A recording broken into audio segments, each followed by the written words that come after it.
Hello বন্ধুরা, welcome to my channel Anu's cooking and blog. আজ আমি পটল চিংড়ির রেসিপি নিয়ে তোমাদের কাছে চলে এসেছি। বিয়ে বাড়ি বা বাড়ির কোনো অনুষ্ঠানে এই সাবেকি রান্না কিন্তু আমরা বাড়িতে করেই থাকি, আর এর টেস্ট আমরা কোনোদিনই ভুলতে পারবো না। তো চলুন দেখে নিন আমি কি করে এই রান্নাটা তোমাদের দেখাই। প্রথমেই আমি পটল মাঝখান থেকে বরাবর কেটে ভালোভাবে ধুয়ে রেখে দিয়েছি। সেই সাইজেরই আলু কেটে রেখে দিয়েছি, দুটো বড় পেঁয়াজ কুচি, একটা বড় টমেটো কুচি আর 4 থেকে 5টা লঙ্কা চেরা। এখানে আদা জিরে বাটা, এখানে রসুন বাটা। এখানে আমি চিংড়ি মাছ ভালোভাবে ধুয়ে রেখে দিয়েছি। চিংড়ি মাছের উপর থেকে এবার সামান্য নুন আর হলুদ দিয়ে আমি চিংড়ি মাছটা কিছুক্ষণ মাখিয়ে রেখে দেব। এবার আমি অন্যদিকে কড়াইয়ের মধ্যে সর্ষের তেল গরম করতে দিয়ে দেব চিংড়ি মাছটা ভাজার জন্য। তেলটা গরম হয়ে গেলে আমি চিংড়ি মাছগুলো দিয়ে দেব। চিংড়ি মাছগুলো হালকাভাবে ভেজে নিয়ে আমি তুলে নেব, বেশি কড়া ভাজার দরকার নেই। এবার ওই কড়াইয়ের মধ্যেই আমি অল্প আরেকটু কিছু তেল দিয়ে পটলগুলোও দিয়ে দেব। পটলের উপরে সামান্য লবণ আর হলুদ দিয়ে আমি ভেজে নেব ঢাকা দিয়ে দিয়ে।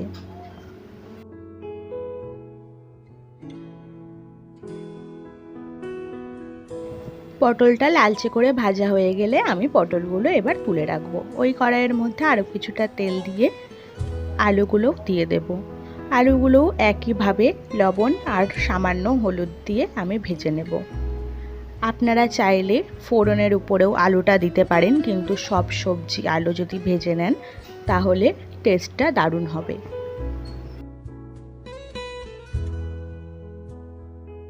আলুগুলো ভাজা হয়ে গেলে এবার আমি তুলে রাখবো। ওই তেলের মধ্যে বেশ কিছুটা তেল দিয়ে সাদা জিরে আর তেজপাতা ফোড়ন দিয়ে দেব। ফোড়নটা একটু লাল লাল হলেই পেঁয়াজ কুচি দিয়ে দেব। হালকা নাড়াচাড়া করব। পেঁয়াজটা একটু বাদামি হলেই টমেটো কুচি আর লঙ্কা চেরাটাও দিয়ে দেব।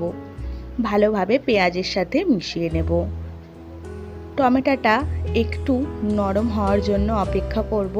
টমেটোটা একটু নরম হলেই তার উপরে 1 চামচ রসুন বাটা দিয়ে আবারও ভালোভাবে নাড়িয়ে নেব। এবার দেব উপর থেকে 1 চামচ আদা আর জিরে বাটা দিয়ে ভালোভাবে কষাতে থাকব। এরপর একে একে 1 চামচ হলুদ গুঁড়ো আর 1 চামচ লঙ্কার গুঁড়ো দিয়ে দেব। মশলাটা একটু কষাবো। অল্প একটু জল অ্যাড করব যাতে মশলাটা নিচে পোড়া লেগে না যায়।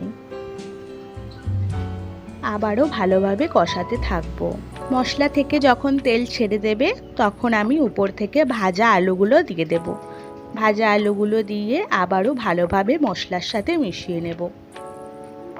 অনেকক্ষণ ধরেই কষানো হচ্ছে। এবার আমি উপর থেকে উষ্ণ গরম জল দিয়ে দেব। হালকা নাড়াচাড়া করে নেব। ঝোলের উপর দেব সামান্য লবণ, কারণ ভাজাতে আমি ভালোই লবণ দিয়েছি।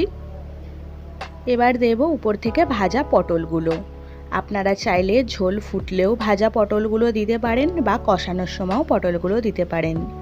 ঝোলটা অনেকটাই ফুটতে শুরু করেছে, দেখুন কালারটাও খুবই ভালো এসছে। এবার দিয়ে দেব ভেজে রাখা চিংড়ি মাছ।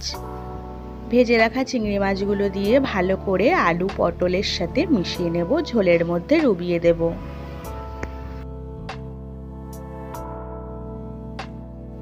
কিছুক্ষণ এটাকে ঢেকে রেখে রান্না করব।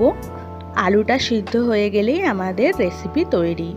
উপর থেকে দিয়ে দেব হোমমেড তৈরি করা গুঁড়ো গরম মশলা।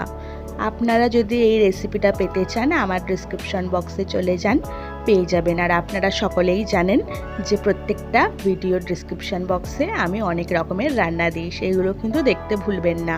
তো রেডি হয়ে গেল আমাদের পটল চিংড়ি।